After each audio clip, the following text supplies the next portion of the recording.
제5장 부활론 제1절 부활. 부활은 다시 산다는 뜻입니다. 다시 살아야 하는 것은 죽었기 때문입니다. 그러므로 부활의 의의를 알기 위해서는 먼저 죽음과 삶에 대한 성서적인 개념을 분명히 알아야 합니다. 죽음과 삶에 대한 성서적 개념. 누가복음 9장 60절의 기록을 보면 죽은 자는 죽은 자들로 하여금 장사하게 하라고 말씀하셨습니다. 이 예수님의 말씀 가운데서 죽음과 삶에 서로 뜻을 달리하는 두 가지의 개념이 있는 것을 알 수 있습니다. 첫째는 장사를 치러야 할 제자의 부친과 같이 육신의 목숨이 끊어지는 죽음입니다. 이것에 대한 삶은 그 육신이 생리적인 기능을 유지하고 있는 상태를 말하는 것입니다. 둘째는 장사하기 위하여 모여서 활동하고 있는 사람들을 지적하여 말하는 죽음입니다. 이 죽음은 하나님의 사랑의 품을 떠나서 사탄 주관권 내에 떨어진 것을 의미합니다. 이것에 대한 삶의 뜻은 하나님의 사랑의 주관권 내에서 하나님의 뜻대로 활동하고 있는 상태를 말하는 것입니다. 타락으로 인한 죽음. 그러면 어느 것이 인간 시조의 타락으로 초래된 죽음인 것입니까?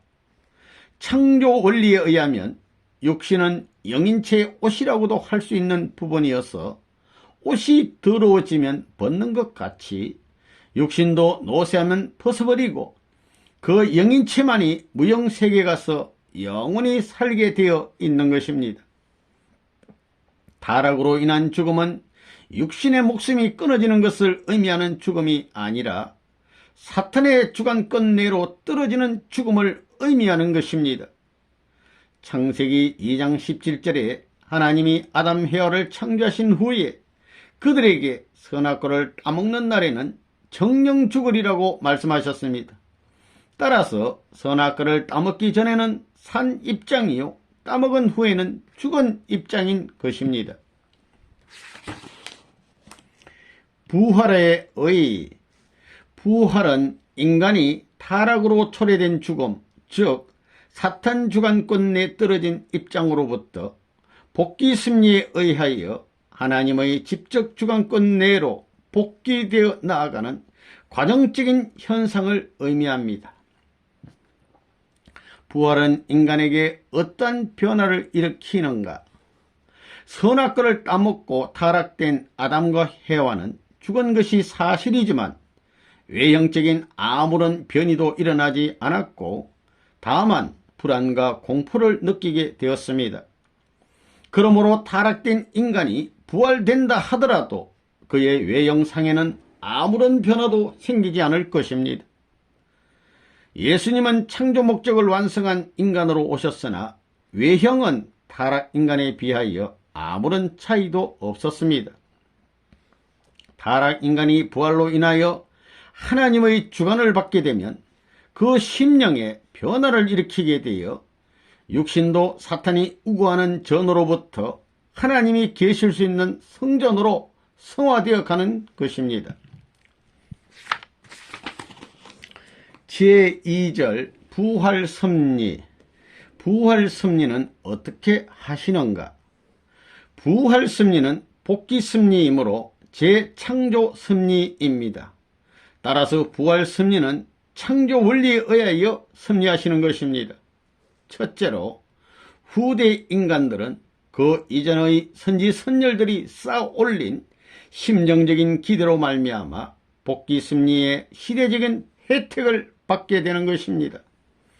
둘째로 부활섭리를 위한 말씀을 인간이 자신의 책임 분담으로서 믿고 실천해야만 그 뜻이 이루어지게 되어 있는 것입니다.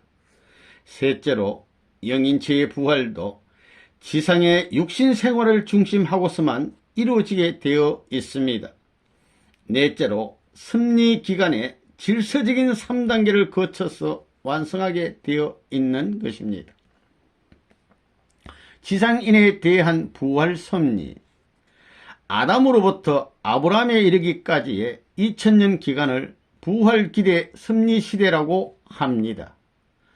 아브라함 때로부터 예수님에 이르기까지의 2000년 기간은 소생부활 섭리 시대, 즉 행의 시대라고 합니다.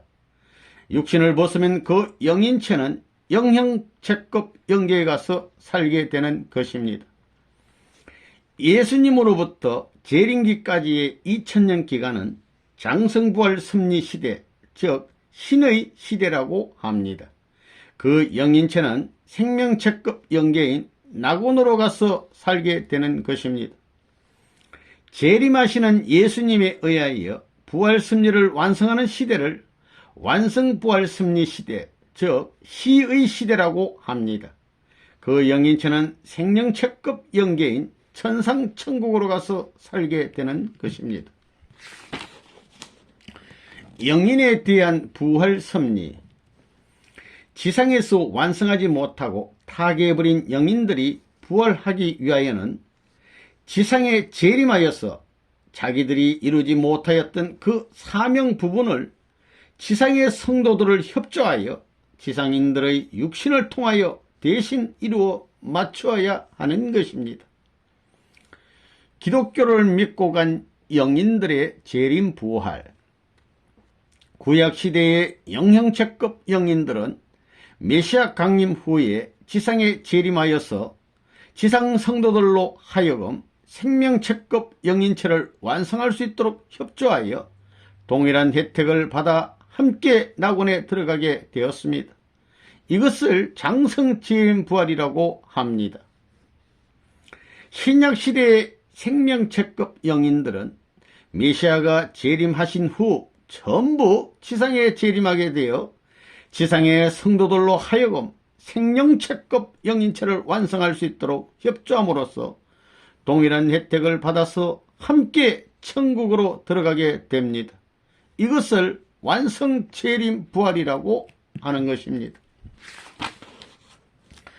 낙원 이외의 영인들의 재림부활, 타 종교인, 그리고 선영인, 그리고 악영인, 기독교 이외의 타 종교를 믿고 간 영인들은 자기들과 같은 종교를 믿고 있는 지상인을 택하여 가지고 재림하여 복귀 섭리의 목적을 이루어 나갈 수 있도록 협조함으로써 동일한 혜택을 받게 되는 것입니다.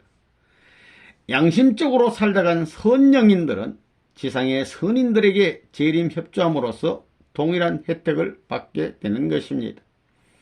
악영인들의 재림 부활은 그 역사가 결과적으로 하나님이 벌로서 지상인의 죄를 청산하려 하셨던 것에 대한 탕감 조건으로 세워졌을 때 재림 부활의 혜택을 받게 되는 것입니다.